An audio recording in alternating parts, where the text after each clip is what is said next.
नमस्कार, सत श्री अकाल, गुड मॉर्निंग।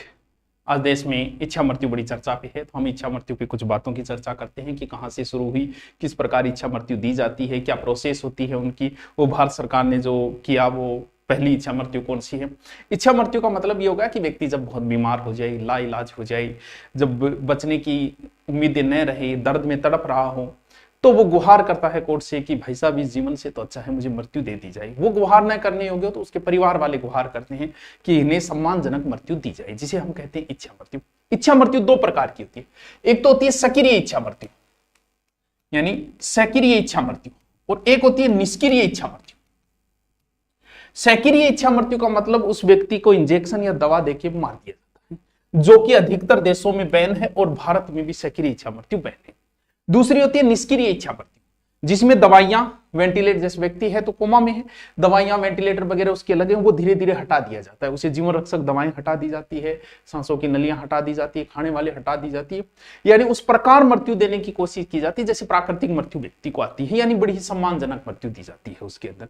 भारत के अंदर 2018 में सुप्रीम कोर्ट ने कहा कि निष्क्रिय इच्छा मृत्यु जो है वो कानूनन है। लेकिन इच्छा मृत्यु की चर्चा भारत में कहां से हुई? तो भारत में जो इच्छा मृत्यु की चर्चा शुरू हुई वो यहां से शुरू हुई थी। इस महिला का नाम है अरुणा शानबाग,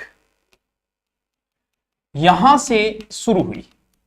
अरुणा शानबाग मुंबई में एक नर्स थी। 1973 में वहां का वार्ड बॉय जो है, सोहनला नाम था, वार्ड बॉय ने और सेक्सुअल इच्छा से इनके ऊपर अटैक किया, यानी यौन आक्रमण, यौन हमला किया, और चैन से इनका गला बांधा, कुत्ते वाले चैन से गला बंधने की वजह से यहाँ की सांस नलियां बंद हो गई और ब्रेन तक सांस नहीं पहुंचा, और ये हमेशा हमेशा के लिए कोमा में चले गए। 42 वर्ष तक अरुणा जी जो है वो बेड पे रहे, 42 साल।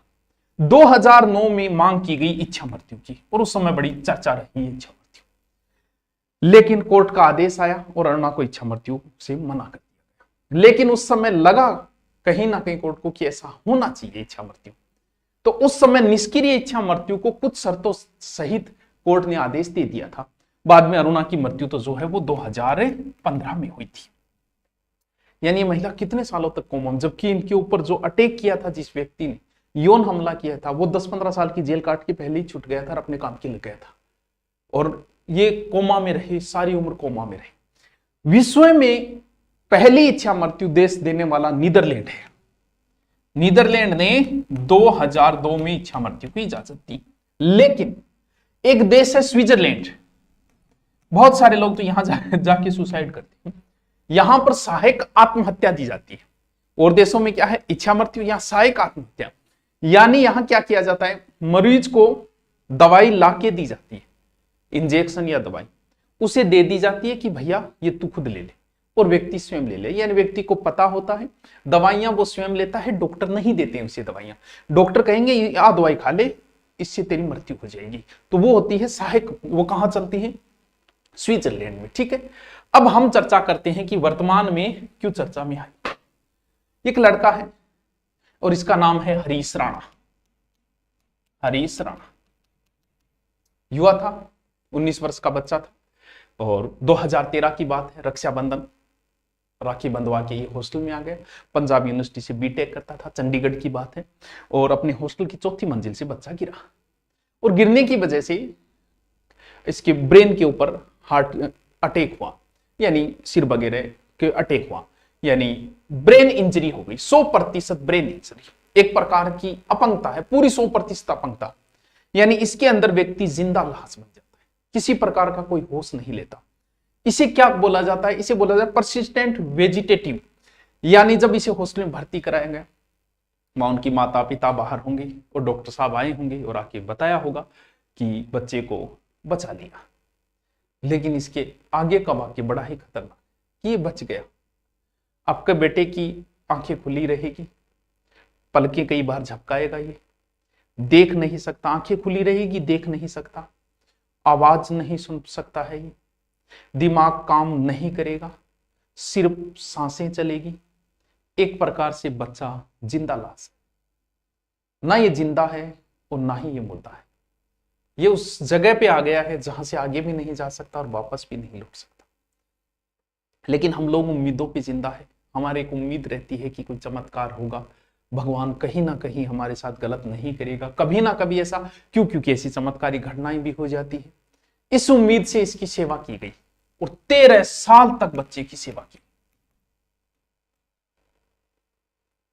13 साल में सेम काम रहता है।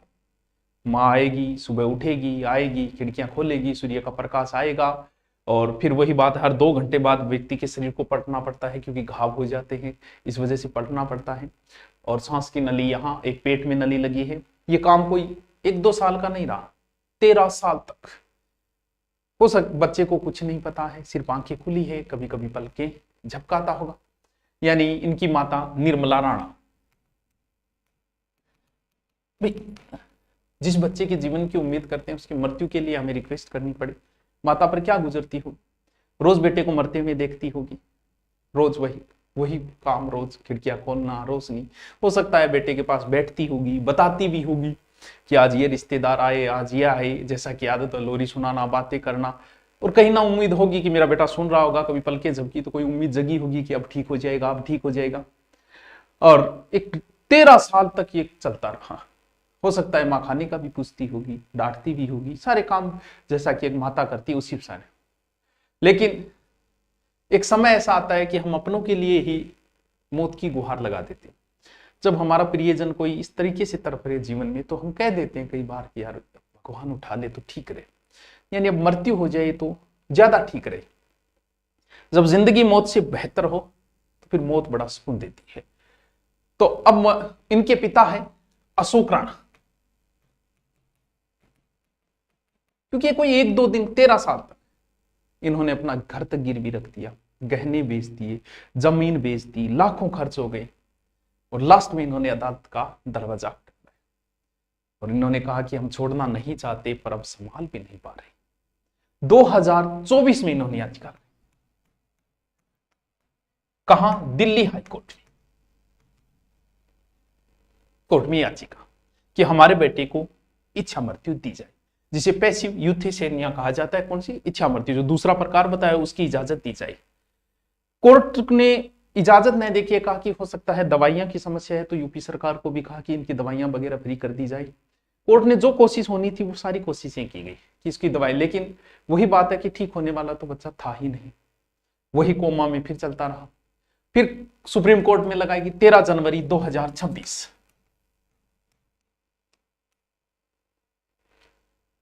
कहते हैं कि जब जज ने अलग से एम्स के डॉक्टरों की टीम भी बिठाई, उनकी पूरी रिपोर्ट ली, पूरी रिपोर्ट पढ़ी गई, कहीं ना कहीं जज साहब को भी लगा कि बच्चा बचने वाला नहीं है, वापस ठीक होने की किसी प्रकार का चांस नहीं है, 0.1% भी नहीं।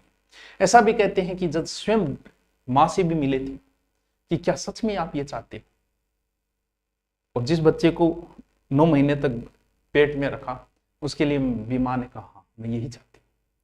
और फिर फैसले की समय आया, 15 जनवरी को फैसला आया अंतिम, लेकिन फैसले को सुरक्षित रखा गया।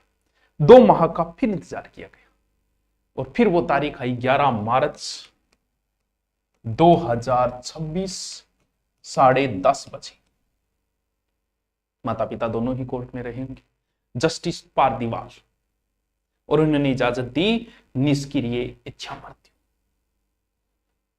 कोर्ट के आदेश के अनुसार अब बच्चे को एम्स के पेलियाटिव केयर यूनिट में भर्ती किया जाए, यानी अब क्या किया जाएगा बच्चे के साथ, ठीक है। और धीरे धीरे जो सांसों वाली नली है, जो खाने वाली है, वो धीरे धीरे हटा दी जाएगी, दवाएं बंद कर दी जाएगी, बड़े ही सम्मान पूर्वक प्राकृतिक मौत दी जाएगी। ये इसे हम कत्ल नहीं कह सकते, ये एक प्रकार की मुक्ति है। हमारा संविधान जो है वो हमें गरिमा पूर्वक जीने का अधिकार देता है, आर्टिकल 21 के तहत। तो फिर सम्मान पूर्वक मरने का भी होना चाहिए, तो मृत्यु भी इसे सम्मान पूर्वक दी जाए। और इनके माता के जस्टिस जो पार्टी वाले बड़े भावुक हो गए थे फैसला सुनाते समय। और आप देखोगे क्या कह रही है निर्मला देवी, इनकी माता, कि हरीश का बस शरीर रह गया है, उसकी आत्मा पहले ही जा चुकी है, हम उसे मरते में नहीं बल्कि इस अंतहीन दर्द से मुक्त होते में देखना चाहते हैं।